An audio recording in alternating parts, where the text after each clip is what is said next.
امبالے سے آئی ہے اور آتے ہی دھوم مچا دی ہے۔ اس کے متعلق سنا گیا کہ جتنی وہ خوبصورت ہے اس سے کہیں زیادہ اس کی آواز رسیلی ہے۔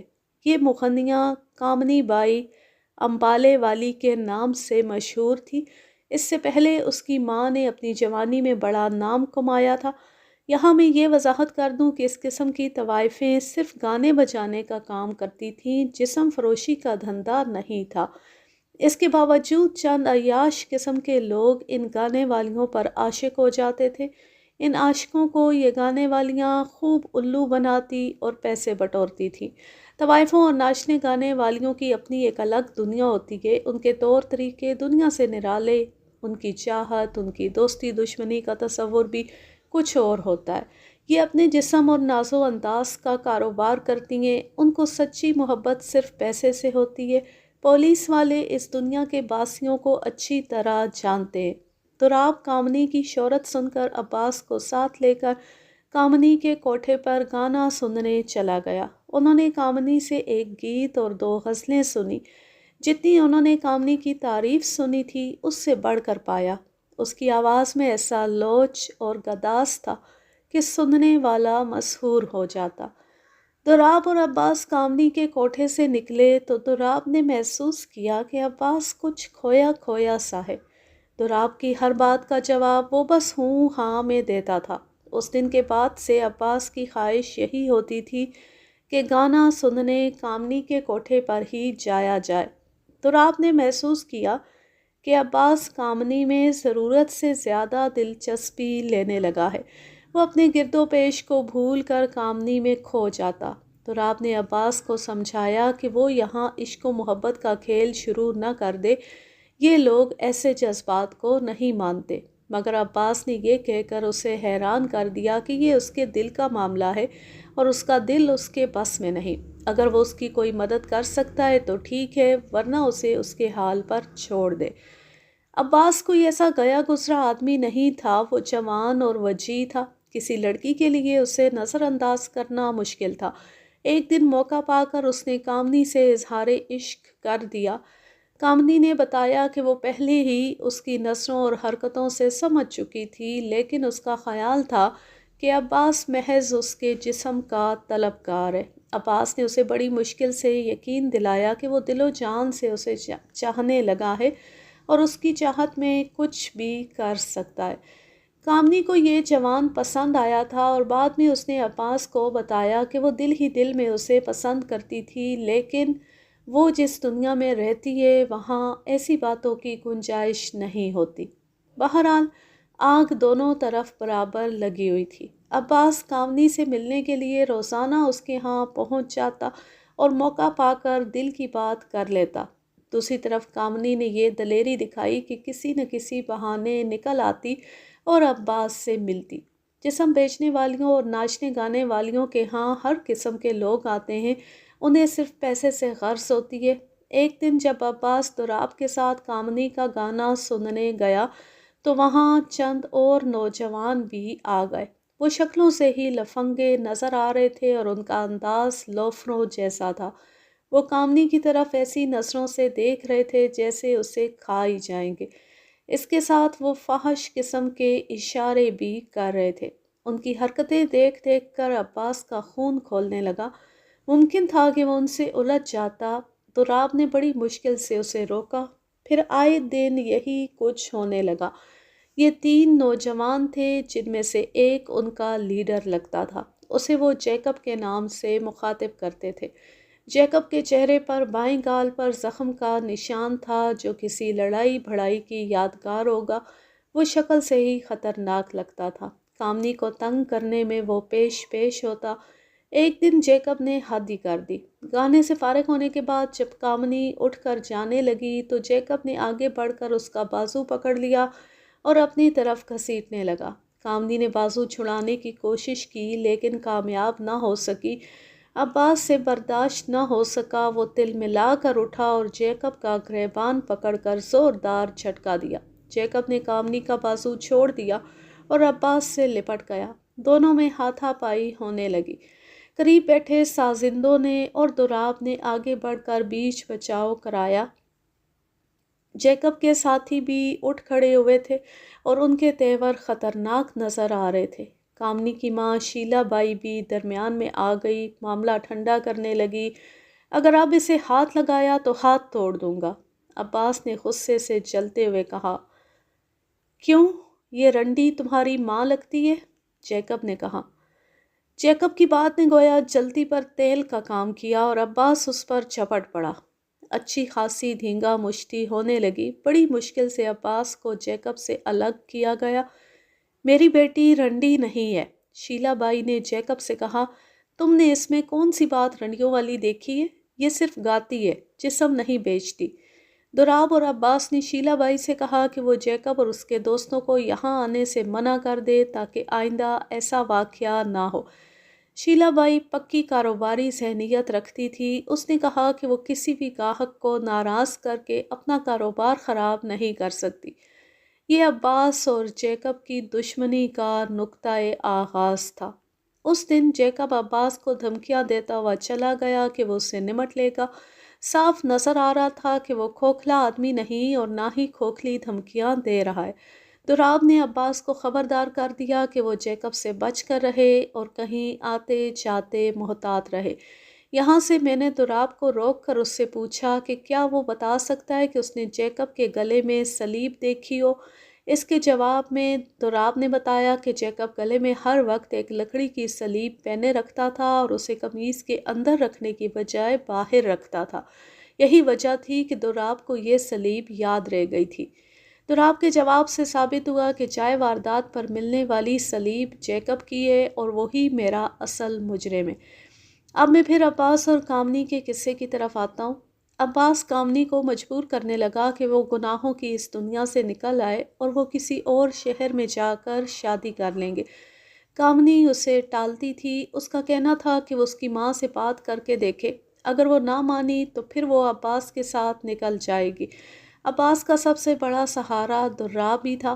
اسے سارا معاملہ اس کے آگے رکھا اور کہا کہ کامنی کی ماں سے بات کرے۔ دوراب نے عباس کو سمجھایا کہ یہ ناممکن سی بات ہے، وہ کسی قیمت پر راضی نہیں ہوگی۔ کامنی اس کے لیے سونے کے انڈے دینے والی مرغی ہے اور وہ کبھی اس سے دستبردار نہیں ہوگی۔ اس کے باوجود عباس کی ضد سے مجبور ہو کر دوراب نے شیلا بائی سے بات کی اور اسے بتایا کہ کامنی اور عباس ایک دوسرے کو پسند کرتے ہیں اور وہ شادی کرنا چاہتے ہیں۔ بہتر ہے ان کی شادی کر دی جائے۔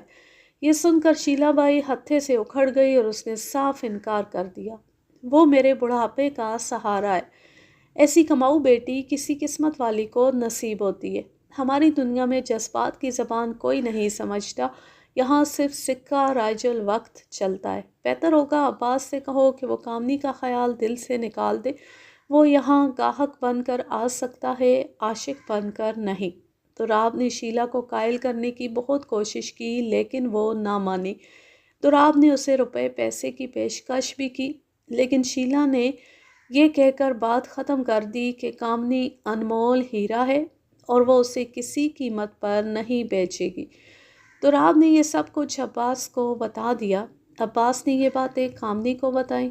کامنی نے بتایا کہ اس نے یہ ساری باتیں اپنے کانوں سے سنی تھیں۔ پھر اس کے آنسو نکل آئے اور اس نے کہا کہ اسے اپنی ماں کی یہ بات سن کر بڑا رنج ہوا ہے کہ اس نے اسے پیسہ کمانے کی مشین سمجھا ہوا ہے اور اس کے جذبات کا خیال ہی نہیں رکھا، بلکہ اسے اپنا بڑھاپا آرام سے گزارنے کی فکر ہے۔ اس کے بعد عباس اور کامنی بھاگ جانے کے منصوبے بنانے لگے۔ عباس نے کامنی سے کہا کہ وہ دوراب سے مشورہ کر کے اسے دن اور وقت بتا دے گا، پھر وہ اس شہر سے نکل جائیں گے۔ کامنی نے کہا کہ وہ ہر وقت اس کے ساتھ نکل جانے کو تیار ہے۔ اس سے اگلی دن ایک ایسا واقعہ ہو گیا جس نے عباس کو شہر سے بھاگ جانے پر مجبور کر دیا۔ ہوا یوں کہ رات کے وقت حسب معمول عباس کامنی کے کوٹھے سے باہر نکلا۔ اس دن دوراب اس کے ساتھ نہیں تھا۔ دوراب ہفتے میں 2 دن گانا سننے آتا تھا، مگر جب سے عباس کامنی کا دیوانہ ہوا تھا دوراب ہفتے میں 3 دن بھی آ جاتا تھا، مگر عباس کا یہ روز کا معمول تھا۔ وہ صرف کامنی کا دیدار کرنے کے لیے وہاں جاتا تھا۔ وہ جو ہی ذرا آگے گیا، جیکب اور اس کے ایک ساتھی نے اسے روک لیا اور اس پر حملہ کر دیا۔ وہ دو تھے اور عباس اکیلا۔ دونوں مل کر عباس کو مارنے لگے۔ عباس ان دنوں اپنی حفاظت کے خیال سے ایک لمبے پھل والا چاقو اپنے پاس رکھتا تھا۔ اس نے جب دیکھا کہ جیکب اور اس کے ساتھی اسے نہیں چھوڑیں گے تو اس نے چاقو نکال لیا۔ جیکب کا ساتھی اس کی زد میں آ گیا اور عباس نے اس کے پیٹ میں چاقو اتار دیا۔ چاقو دیکھ کر اور اپنے ساتھی کا بہتا خون دیکھ کر جیکب وہاں سے بھاگ نکلا۔ بہت سے لوگ لڑائی دیکھ کر اکٹھے ہو گئے تھے۔ یہ لڑائی ان کے لیے عجوبہ نہیں تھی اور نہ وہ اس سے خوفزدہ تھے۔ یہاں آئے دن ایسے واقعات ہوتے رہتے تھے۔ گناہ کے اس بازار میں ایک تماش بین نے دوسرے کا پیٹ پھاڑ دیا تھا۔ یہ خون خرابہ سنسنی خیز تو تھا مگر حیرت انگیز نہیں تھا۔ یہاں میں کہانی سے ہٹ کر اپنی رائے پیش کر دوں۔ گناہ کے بازاروں میں آنے والے لوگ تین قسم کے ہوتے ہیں۔ ایک وہ جو ان کے ہاں جاتے ہیں اور گناہ کر کے واپس آ جاتے ہیں۔ دوسری قسم کے لوگ دولت مند اور عیاش ہوتے ہیں۔ یہ جانتے بھی ہیں کہ بازار میں بیٹھی ہوئی عورت پیشہ ور ہے اور صرف پیسے کی یار ہے، کسی انسان کی نہیں۔ اس کے باوجود یہ الو کے پٹھے انہیں اپنا سمجھتے ہیں اور آنکھوں دیکھی مکھی نگلنے کی کوشش کرتے ہیں۔ ان کے ہاں جانے والی تیسری قسم جرائم پیشہ لوگوں کی ہے۔ ان میں نامی گرامی غنڈے، استاد اور بدماش ہوتے ہیں۔ ان سب نے کسی نہ کسی بازاری عورت کو اپنی محبوبہ کا درجہ دے رکھا ہوتا ہے اور یہ لوگ عام عاشقوں کی طرح جذبہ رقابت کا شکار بھی ہوتے ہیں۔ اس رقابت میں یہ چاقوؤں، خنجروں اور دوسرے اسلحے کا استعمال آزادی سے کرتے ہیں۔ اس تجزیے کے حساب سے دیکھا جائے تو یہ سب لوگ ایب نارمل ذہنیت کے ہوتے ہیں۔ عباس نے ایک بندے کے پیٹ میں چاقو اتار دیا، تب اسے احساس ہوا کہ وہ کیا کر بیٹھا ہے۔ اس نے وہاں سے کھسک جانے میں ہی عافیت جانی۔ زخمی اپنا پیٹ پکڑے تڑپ رہا تھا۔ چند آدمی اسے سنبھالنے لگے۔ عباس نے موقع غنیمت جانا اور خون آلود چاقو لہراتا ہوا وہاں سے نکل آیا۔ کسی نے اسے روکنے کی کوشش نہیں کی۔ عباس سیدھا دوراب کی حویلی جا پہنچا اور اسے تمام صورتحال بتائی کہ وہ کیا کر آیا ہے۔ دوراب نے کہا کہ اس کا حویلی میں رکنا مناسب نہیں۔ پولیس جلد ہی اس کا سراغ لگا کر حویلی تک پہنچ جائے گی۔ بہتر ہوگا کہ وہ کہیں جا کر چھپ جائے۔ پھر دوراب نے ہی اسے مشورہ دیا کہ وہ کسی دیہاتی علاقے میں جا کر روپوش ہو جائے۔ عباس نے کہا کہ وہ اسے 1-2 دن کے لیے یہیں کہیں چھپا لے اور کامنی کو اطلاع کر دے۔ پھر وہ کامنی کو لے کر کسی دور دراز شہر چلا جائے گا۔ مگر دوراب نہ مانا اور اس نے کہا کہ فی الحال وہ اپنی جان بچائے۔ اگر زخمی مر گیا تو اسے پھانسی بھی ہو سکتی ہے۔ یہ سن کر عباس گھبرا گیا۔ دوراب نے کہا کہ وہ اس دوران کامنی اور دوراب دونوں سے رابطہ رکھے اور کوئی مناسب موقع دیکھ کر ان کے فرار کا انتظام کر دے گا یا کامنی کو وہاں سے نکال کر عباس تک پہنچا دے گا۔ صبح پھوپ پھٹنے سے پہلے ابھی اندھیرا تھا۔ دوراب نے اپنے ملازم شکور کو عباس کے ساتھ بھیجا کہ وہ عباس کا ٹھکانہ دیکھ آئے کہ وہ کہاں روپوش ہوتا ہے۔ عباس نے دوراب کو بتایا تھا کہ ایک گاؤں جہاں عباس کا قتل ہوا تھا، وہاں اس کا ایک پرانا دوست رہتا ہے، وہ اس کے پاس جائے گا۔ گاؤں پہنچے تو عباس نے اپنے دوست کا پوچھا تو پتہ چلا کہ اس کا دوست 4-5 مہینے پہلے یہ گاؤں چھوڑ کر جا چکا ہے۔ بہرحال عباس نے وہیں ایک چھوٹا سا مکان کرائے پر لے لیا اور ملازم شکور نے جا کر دوراب کو بتا دیا کہ وہ عباس کو کہاں چھوڑ آیا ہے۔ ادھر جیکب کا زخمی ساتھی بچ گیا تھا۔ چاقو کا زخم زیادہ گہرا نہیں تھا۔ پولیس نے عباس کے خلاف اقدام قتل کا پرچہ درج کر لیا اور تفتیش کرتی ہوئی دوراب تک بھی پہنچی تھی۔ دوراب کوئی معمولی آدمی نہیں تھا کہ خوفزدہ ہو جاتا۔ اس نے پولیس والوں کو مطمئن کر دیا کہ عباس اس کا دوست ضرور ہے مگر اسے اس کی روپوشی کے متعلق کچھ علم نہیں۔ دوسری طرف دوراب نے کامنی سے مل کر اس کو تسلی دی۔ کامنی بہت پریشان تھی۔ اس نے کامنی سے کہا کہ وہ تیار رہے، جو ہی خطرہ کم ہوگا وہ اس کو عباس کے پاس پہنچا دے گا، جہاں سے وہ کسی اور طرف نکل جائیں گے۔ دوراب اپنے ملازم شکور کو بھیج کر عباس کی خیر خیریت معلوم کرتا اور اسے کامنی کی خیریت سے آگاہ کرتا۔ ادھر یہ چکر چل رہا تھا۔ دوسری طرف عباس کے گھر والے پریشان تھے۔ پولیس والے عباس کی تلاش میں ان سے پوچھ گچھ کرتے رہتے تھے۔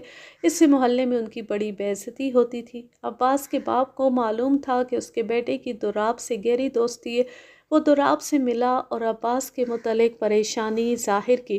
دوراب نے عباس کے باپ کو تسلی دی کہ عباس محفوظ جگہ پر ہے اور وہ اس کی فکر نہ کریں۔ اس دوران دوراب نے ایک دو مرتبہ جیکب کو اپنی حویلی کے پاس منڈلاتے دیکھا۔ پھر اس نے جیکب کو کامنی کے کوٹھے کے ارد گرد بھی دیکھا۔ وہ غالباً عباس سے انتقام لینے کی فکر میں تھا۔ ایک دن دوراب کے ملازم شکور نے دوراب کو بتایا کہ جیکب نے اسے بازار میں روک لیا تھا اور عباس کے متعلق پوچھ رہا تھا۔ اس نے دھمکی بھی دی تھی کہ وہ عباس کو زندہ نہیں چھوڑے گا۔ دوسری طرف عباس نے شکور کے ذریعے پیغام بھجوایا کہ وہ سارا دن فارغ رہ کر تنگ آ گیا ہے۔ دوراب نے دوستی کی خاطر اسے کچھ سامان اور پیسے بھجوائے کہ وہ وقت گزاری کے لیے گاؤں میں چھوٹی سی دکان کر لے۔ پھر عباس نے گاؤں میں دکان کھول لی۔ اس دوران جب عباس کی تلاش کا معاملہ کچھ ٹھنڈا پڑ گیا تو دوراب نے کامنی کو بتا دیا کہ وہ فلاں دن نکل کر اس کی حویلی میں آ جائے۔ دوسری طرف اس نے عباس کو پیغام بھجوایا کہ فلاں دن رات کو کامنی اس تک پہنچ جائے گی۔ عباس نے شکور کو گاؤں سے باہر وہ جگہ دکھا دی جہاں اس نے کامنی کا انتظار کرنا تھا۔ ادھر دوراب نے کامنی کو نکالنے کا انتظام کر لیا تھا۔ کامنی مقررہ وقت پر نکل آئی تھی۔ وہ بغیر کسی رکاوٹ کے دوراب کی حویلی پہنچ گئی۔ انہوں نے رات کو نکلنا تھا اور عباس کی بتائی ہوئی جگہ پہنچنا تھا۔ دوراب کا ارادہ تھا کہ وہ خود کامنی کو لے کر عباس کے پاس جائے گا، مگر پھر عین وقت پر اس نے خود جانے کا ارادہ بدل دیا اور کامنی کو شکور کے ساتھ بھیجنے کا فیصلہ کر لیا۔ وہ کامنی کی گمشدگی کے وقت حویلی میں رہنا چاہتا تھا۔ اس کا خیال تھا کہ وہ کامنی کے ہاں گانا سننے بھی جائے گا تاکہ کوئی اس پر شک نہ کرے کہ کامنی کی گمشدگی میں اس کا ہاتھ ہو سکتا ہے۔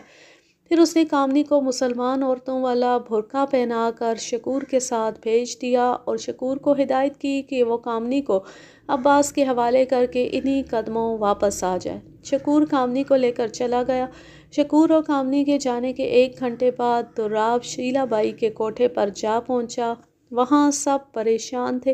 شیلا بائی کا رنگ اڑا ہوا تھا۔ اس نے ہر طرف اپنے آدمی دوڑائے تھے مگر کامنی کا کہیں پتہ نہیں چل رہا تھا۔ یہ ان لوگوں کے دھندے کا ٹائم تھا اور گاہک آ کر واپس جا رہے تھے۔ دوراب کو دیکھتی شیلا بائی چونک گئی اور اس سے عباس کے متعلق پوچھنے لگی۔ اسے شک تھا کہ اس کی بیٹی عباس کی محبت میں پھنس گئی تھی اور اب اسے عباس ہی بھگا لے گیا ہے۔ دوراب نے اسے بتایا کہ عباس تو خود پولیس سے چھپتا پھر رہا ہے، وہ کامنی کو کیسے لے جا سکتا ہے۔ پھر دوراب نے اسے مشورہ دیا کہ وہ کچھ اور انتظار کر لے، اگر کامنی پھر بھی نہ آئی تو وہ تھانے میں اس کی گمشدگی کی رپورٹ درج کرا دے، وہ خود اس کے ساتھ چلے گا۔ خاصی رات گزر گئی مگر کامنی کو نہ آنا تھا نہ آئی۔ اس دوران دوراب شیلا بائی کو تسلیاں دیتا رہا۔ پھر وہ اس کے ساتھ تھانے چلا گیا اور انہوں نے کامنی کی گمشدگی کی رپورٹ درج کرا دی۔ شک میں اس نے عباس کا اور ایک دوسری بائی کا نام لکھوایا جس کا کاروبار کامنی کی وجہ سے ٹھنڈا پڑ گیا تھا اور کئی بار ان کی آپس میں زبانی کلامی جھڑپیں ہو چکی تھی، اور اب تھانے میں رپورٹ درج کرانے کے بعد دوراب شیلا بائی کو اس کے کوٹھے پر چھوڑ کر اپنی حویلی آ گیا۔ جب دوراب وہاں سے حویلی آنے کے لیے نکلا تھا تو شیلا بائی ہچکیاں لے لے کر رو رہی تھی۔ دوراب اپنی حویلی میں آیا تو ابھی شکور نہیں آیا تھا۔ تقریباً آدھے گھنٹے بعد شکور آ گیا۔ اس نے بتایا کہ سب کام تسلی بخش ہو گیا ہے اور وہ کامنی کو عباس کے حوالے کر آیا ہے۔ یہ سن کر دوراب نے اطمینان کا سانس لیا۔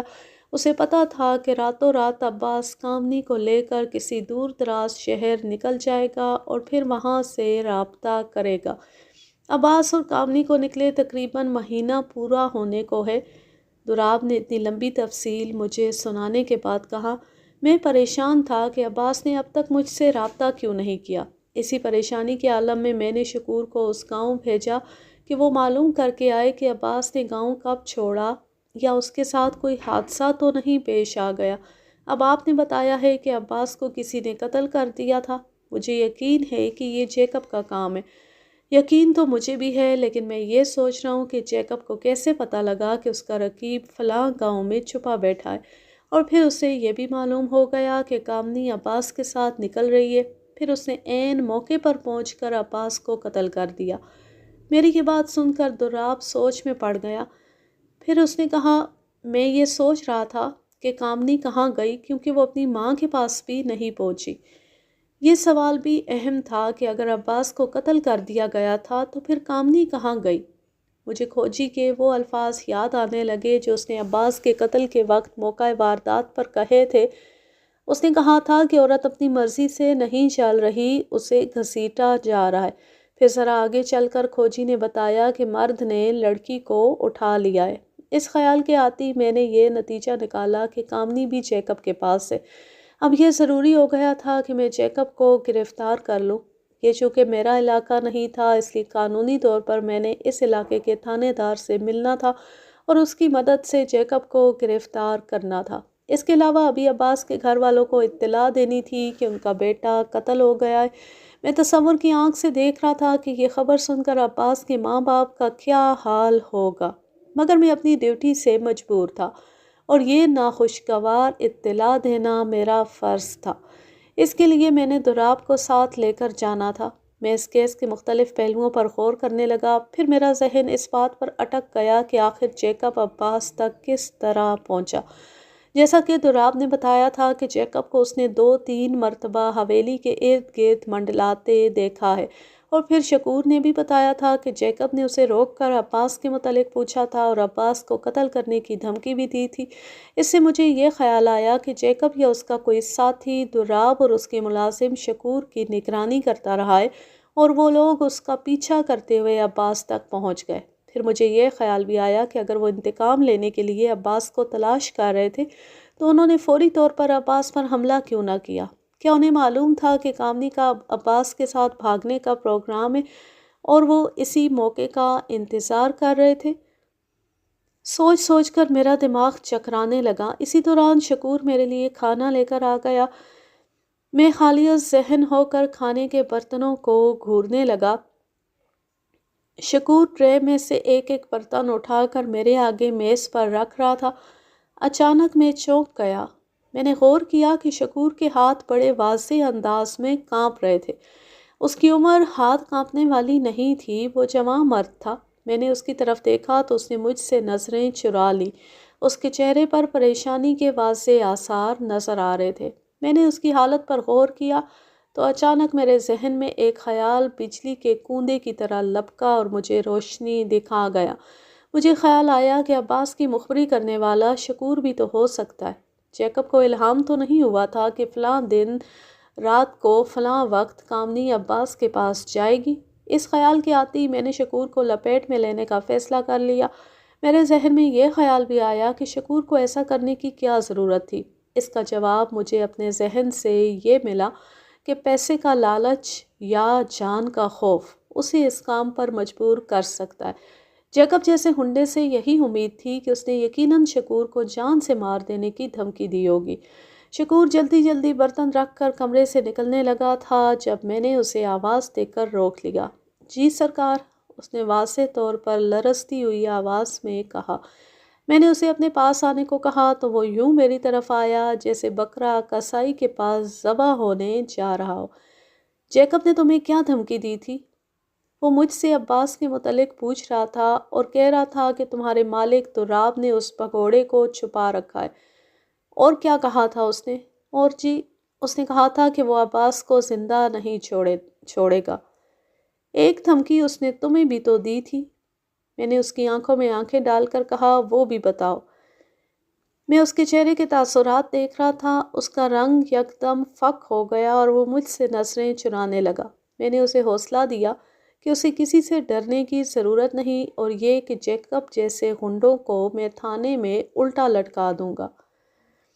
اس نے کہا تھا کہ وہ کہتے کہتے رک گیا، پھر اس کی آنکھوں میں آنسو آ گئے۔ اس نے رندی ہوئی آواز میں کہا، میری ایک جوان بہن ہے سرکار۔ جیکب ایک رات اپنے 2 ساتھیوں کے ساتھ میرے گھر آیا۔ اس نے مجھے دھمکی دی کہ اگر میں نے اس کا ساتھ نہ دیا تو وہ میری جوان بہن کو مجھے معاف کر دیں جی، میں مجبور ہو گیا تھا۔ پھر وہ باقاعدہ رونے لگا۔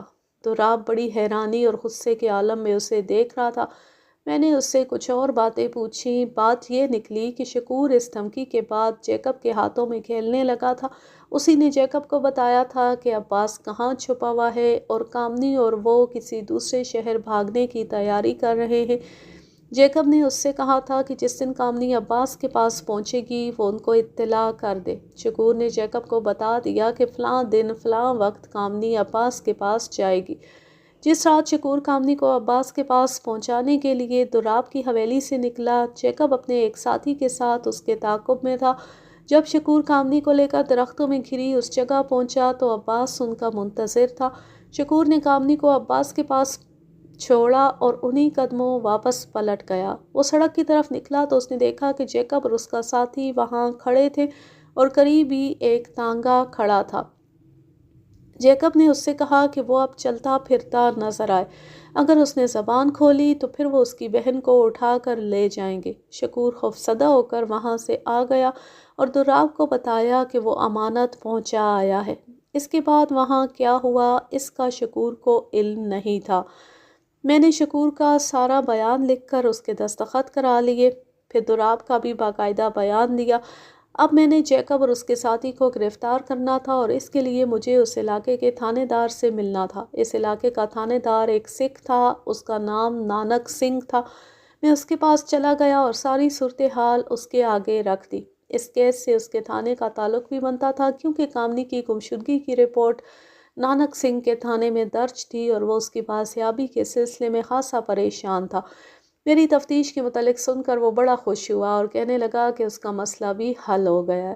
میں نے اسے بتایا کہ میں جیکب اور اس کے ساتھی کو گرفتار کرنا چاہتا ہوں، اس سلسلے میں وہ میری مدد کرے۔ اس کے جواب میں اس نے جیکب کو 3-4 ننگی گالیاں دیں اور کہا کہ یہ کوئی مسئلہ نہیں ہے۔ ہر تھانے میں علاقے کے جرائم پیشہ افراد کی مکمل تفصیل ہوتی ہے۔ نانک کے تھانے میں جیکب کا ریکارڈ بھی موجود تھا۔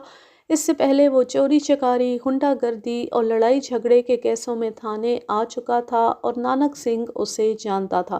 اس نے اسی وقت ایک چھاپہ مار پارٹی تیار کی اور مجھے ساتھ لے کر چل پڑا۔ ہم لوگ ایک ایسے علاقے میں جا پہنچے جسے لوئر کلاس سے بھی نچلے درجے کے لوگوں کا علاقہ کہا جا سکتا تھا۔ ہر طرف غربت کے آثار نظر آ رہے تھے۔ تنگ اور گندی گلیوں میں چکراتے ہوئے ایک چھوٹے سے مکان کے دروازے پر جا کر نانک سنگھ رک گیا۔ یہی جیکب کا گھر تھا۔ دروازہ کھٹکھٹانے پر ایک آدمی نے دروازہ کھول کر باہر جھانکا اور پھر پولیس کو دیکھتے ہی دروازہ بند کرنے کی کوشش کی، لیکن نانک سنگھ اس سے زیادہ پھرتیلا ثابت ہوا۔ اس نے ایک زوردار ٹھوکر دروازے پر ماری۔ یہ ٹھوکر اتنی زوردار تھی کہ وہ آدمی دروازے کے دھکے سے پیچھے کو گر پڑا۔ فوراً کانسٹیبلوں نے آگے بڑھ کر اس آدمی کو قابو کر لیا۔ ہم سب بڑی تیزی سے اندر داخل ہوئے۔ میں نے اور نانک سنگھ نے اپنے پستول نکال لیے تھے۔ دروازے سے آگے چھوٹا سا صحن تھا۔ اس کے بعد برآمدہ اور 2 کمرے تھے۔ ایک کمرہ بڑا تھا اور دوسرا چھوٹا۔ چھوٹے کمرے کو تالا لگا ہوا تھا اور بڑے کمرے میں 4 نوجوان بیٹھے ہوئے تھے۔ کمرہ سگریٹوں کے دھوئیں سے بھرا ہوا تھا اور اس کی بدبو سے صاف پتہ چل رہا تھا کہ یہ چرس کی بدبو ہے۔ پاس گھٹیا قسم کی دیسی شراب کی 2 بوتلیں بھی رکھی تھی۔ ہمیں دیکھ کر سب ہڑبڑا کر اٹھے۔ ایک نوجوان کے پاؤں کی ٹھوکر سے شراب کی بوتل گر گئی اور شراب بہہ کر فرش پر پھیل گئی۔ میں نے جیکب کو دیکھا ہوا نہیں تھا، اس لیے اندازہ نہ لگا سکا کہ ان میں سے جیکب کون ہے۔ جیکب کہاں ہے؟ نانک سنگھ نے کڑک دار آواز میں پوچھا۔ تب مجھے معلوم ہوا کہ ان میں سے کوئی بھی جیکب نہیں۔ ایک نوجوان نے نشے سے لڑکھڑاتی آواز میں بتایا کہ جیکب آج کل اونچی ہواؤں میں اڑ رہا ہے اور کافی دن سے یہاں نہیں آیا۔ پوچھنے پر اس نے بتایا کہ وہ ہمیں جمعہ خان کی سرائے پر ملے گا۔ اس کی آج کل جمعہ خان سے بڑی یاری ہے۔ میرے پوچھنے پر نانک سنگھ نے بتایا کہ جمعہ خان کی سرائے بسوں کے اڈے کے قریب ہے اور وہاں کوئی شریف آدمی نہیں جاتا۔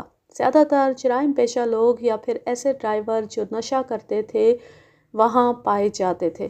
وہاں سے ہم فوراً جمعہ خان کی سرائے کی طرف چل پڑے۔ راستے میں نانک سنگھ نے بتایا کہ جمعہ خان پٹھان ہے اور ہر قسم کے جائز ناجائز کام کرتا ہے۔ پھر اس نے بائیں آنکھ دبا کر کہا کہ وہ پولیس کو باقاعدہ حصہ دیتا ہے اور ہر خدمت کے لیے تیار رہتا ہے۔ ہم سرائے پہنچے تو باوردی پولیس والوں اور 2 تھانے داروں کو دیکھ کر وہاں موجود لوگ سراسیمہ ہو گئے۔ نانک سنگھ کی معیت میں ہم لوگ ایک کمرے کے سامنے پہنچ گئے۔ اس کے باہر لکھا ہوا تھا بغیر اجازت اندر آنا منع ہے۔ نانک سنگھ سکھ تھا اور اس نے سکھوں والا کام ہی کیا۔ ایک زوردار لات دروازے کو ماری۔ دروازہ اندر سے بند نہیں تھا، اس لیے دونوں پٹ کھل گئے۔ میں اور نانک اندر داخل ہو گئے۔ ایک بڑی میز کے پیچھے بڑا صحت مند سرخ و سفید پٹھان بیٹھا تھا۔ اس نے بڑا قیمتی لباس پہن رکھا تھا۔ اس کے سامنے والی کرسی پر ایک نوجوان بیٹھا ہوا تھا۔ وہ شکل سے ہی چھٹا ہوا بدمعاش نظر آ رہا تھا۔ اس کے گال پر چاقو کے زخم کا نشان صاف نظر آ رہا تھا۔ اس کا سانولا رنگ اور حلیہ دیکھ کر میں نے اندازہ لگایا کہ یہ جیکب ہو سکتا ہے۔ ہمیں دیکھ کر جیکب کے چہرے پر خوف کا تاثر پیدا ہو گیا۔ بڑے غصے میں لگ رہے ہیں سردار جی، پٹھان نے مسکرا کر کہا۔ خان کو حکم دیتے، وہ خود حاضر ہو جاتا۔ ہم تو آپ کے دوست ہیں، ہم سے بالا ہی بالا کام کرتے ہو اور دوستی کا دعویٰ بھی کرتے ہو۔ ایسی حرکتوں سے دوستی دشمنی میں بدل سکتی ہے۔ کیا قصور ہو گیا ہے سردار جی؟ جیکب تو مل گیا۔ نانک نے نوجوان کے سر پر ہاتھ رکھا اور پھر اس کے بال مٹھی میں جکڑ لیے اور جمعہ خان سے کہا، لڑکی کہاں ہے؟ کون لڑکی حضور؟ اس نے حیران ہو کر پوچھا۔ جمعہ خان پرانا کھلاڑی تھا اور اتنی آسانی سے ماننے والا نہیں تھا، لیکن اس کی مجبوری یہ تھی کہ اس کی دکھتی رگیں نانک سنگھ کے ہاتھ میں تھیں۔ نانک سنگھ نے ایک کانسٹیبل کو اندر بلا کر کہا کہ وہ جیکب کو ہتھ کڑی لگا لے۔ جیکب کو ہتھ کڑی لگ چکی تو نانک نے کہا کہ وہ ویسے ہی یہاں نہیں آ گیا، اس کے پاس مکمل ثبوت ہے۔ پھر اس نے کانسٹیبل سے کہا کہ وہ جیکب کو کمرے سے باہر لے جائے۔ کانسٹیبل اسے باہر لے گیا تو نانک نے جمعہ خان سے کہا کہ اگر وہ اس علاقے میں اپنا یہ دھندا جاری رکھنا چاہتا ہے تو لڑکی کو برآمد کرا دے، ورنہ وہ لڑکی کو خود برآمد کرے گا تو پھر کوئی لحاظ نہیں کرے گا اور اس کی سرائے کو سیل کر کے اسے باقاعدہ گرفتار کر لے گا۔ اب ہماری دوستی کی یہی صورت ہے، لڑکی دے دو تو میں تمہارا نام نہیں آنے دوں گا، ورنہ پھر وہی کروں گا جو قانون کے مطابق ہوگا۔ اس دوران میں خاموش تماشائی بنا رہا۔ میرا اندازہ تھا کہ جمعہ خان کسی بھی صورت میں علاقہ تھانے دار سے دشمنی مول نہیں لے سکتا، اور پھر یہی ہوا۔ جمعہ خان اٹھا اور ہم دونوں کو اپنے پیچھے آنے کا اشارہ کیا۔ سرائے کے پچھلے حصے میں کچھ الگ کمرے بنے ہوئے تھے۔ جمعہ خان نے ایک کمرے کے باہر لگا ہوا تالا کھولا اور اندر داخل ہو گیا۔ میں اور نانک بھی اس کے ساتھ اندر چلے گئے۔ اس کمرے کے اندر ایک اور دروازہ نظر آ رہا تھا، اسے تالا نہیں لگا تھا بلکہ باہر سے صرف کنڈی لگی ہوئی تھی۔ جمعہ خان نے کنڈی کھولی۔ کمرے میں اندھیرا نہیں تھا، لائٹ جل رہی تھی۔ ایک کونے میں پڑے پلنگ پر ایک انتہائی حسین و جمیل لڑکی سیمی بیٹھی تھی۔ رو رو کر اس کی آنکھیں سوجی ہوئی تھیں اور وہ اجڑی اجڑی نظر آ رہی تھی، اس کے باوجود بڑی پرکشش لگ رہی تھی۔ 2 باوردی تھانے داروں کو دیکھ کر اس کے چہرے پر رونق آ گئی۔ جاؤ کامنی، یہ تمہیں لینے آئے ہیں، جمعہ خان نے بے تاثر لہجے میں کہا۔ کامنی فوراً اٹھ کھڑی ہوئی اور ہمارے پاس آ گئی۔ اسے لے کر ہم باہر آ گئے۔ جمعہ خان نے نانک سنگھ سے کہا کہ اب وہ اپنا وعدہ پورا کرے اور اس قصے میں اس کا نام نہ آنے دے۔ نانک سنگھ نے اسے کہا کہ وہ فکر نہ کرے، اب اس کے ساتھ دوستی قائم رہے گی۔ پھر اس نے بڑی بے شرمی کا مظاہرہ کرتے ایک آنکھ دبا کر سرگوشی کرتے ہوئے جمعہ خان سے پوچھا کہ اس نے خوب موج میلہ کیا ہوگا۔ خان سب گناہ کرتا ہے، شراب نہیں پیتا اور زنا نہیں کرتا، لڑکی جیسی آئی تھی ویسی جا رہی ہے۔ بہرحال ہم کامنی اور جیکب کو وہاں سے لے کر تھانے آ گئے۔ نانک سنگھ نے کاغذوں کا پیٹ بھرا اور جمعہ خان کو صاف بچا لیا۔ جمعہ خان نے بتایا کہ جیکب نے اسے بتایا کہ کس طرح وہ کامنی کو اڑا لایا ہے اور اب اس کے پاس کوئی ٹھکانہ نہیں ہے۔ جمعہ خان نے کہا کہ وہ لڑکی لے آئے، اسے عصمت فروشوں کے آگے بیچ دیا جائے گا۔ ابھی کامنی کا سودا نہیں ہوا تھا کہ میں اور نانک وہاں پہنچ گئے۔ جیکب نے جمعہ خان کو نہیں بتایا تھا کہ وہ ایک آدمی کو قتل کر کے آیا ہے۔ تھانے میں آ کر ہم دونوں تھانے داروں نے جیکب کو گھیر لیا۔ میں نے جیکب کو بتایا کہ دراب کے ملازم شکور نے سب کچھ بتا دیا ہے، اس لیے وہ اقبالی بیان دے دے۔ میں نے اور نانک سنگھ نے بغیر کسی تشدد کے اسے بیان دینے پر آمادہ کر لیا۔ اس نے بڑی تفصیل سے اپنا اقبالی بیان دیا۔ چونکہ اس واردات کی ساری تفصیلات میں پہلے بیان کر چکا ہوں، اس لیے جیکب کا بیان سنانے کی ضرورت نہیں۔ میں نے جیکب سے پوچھا کہ قتل کی واردات کے وقت اس کے ساتھ کون شامل تھا۔ اس نے ایک ہندو لڑکے کے متعلق بتایا کہ ان دونوں نے مل کر یہ واردات کی تھی۔ اس ہندو نوجوان کا نام موہن تھا۔ یہ وہی نوجوان تھا جس کے پیٹ میں عباس نے چاقو مارا تھا۔ نانک سنگھ نے جیکب سے اس کا پتہ پوچھ کر اپنے ASI کو بھیجا کہ اسے گرفتار کر کے لے آئے۔ ASI اسی وقت چلا گیا۔ اس کے بعد نانک سنگھ نے کامنی کی ماں شیلا بائی کو اطلاع بھیجی کہ اس کی بیٹی بازیاب ہو گئی ہے۔ وہ گویا اڑتی ہوئی تھانے پہنچی اور آتی کامنی سے لپٹ گئی۔ ہم نے کامنی کو اس کی ماں کے حوالے کر دیا، لیکن میں نے اس سے کہا کہ چونکہ کامنی موقع کی گواہ ہے، اس لیے اسے عدالت میں گواہی کے وقت پیش ہونا پڑے گا۔ نانک سنگھ کا ASI موہن کو گرفتار کر کے لے آیا تھا۔ اس کے بعد کاغذی کارروائی کر کے نانک سنگھ نے جیکب اور موہن کو میرے حوالے کر دیا۔ اس نے اپنے 2 کانسٹیبل بھی میرے ساتھ روانہ کر دیے تاکہ ملزموں کو حفاظت سے لے جایا جا سکے۔ میں ان دونوں کو لے کر اپنے تھانے آ گیا۔ میں نے بڑی محنت سے مقدمہ تیار کر کے عدالت میں پیش کر دیا۔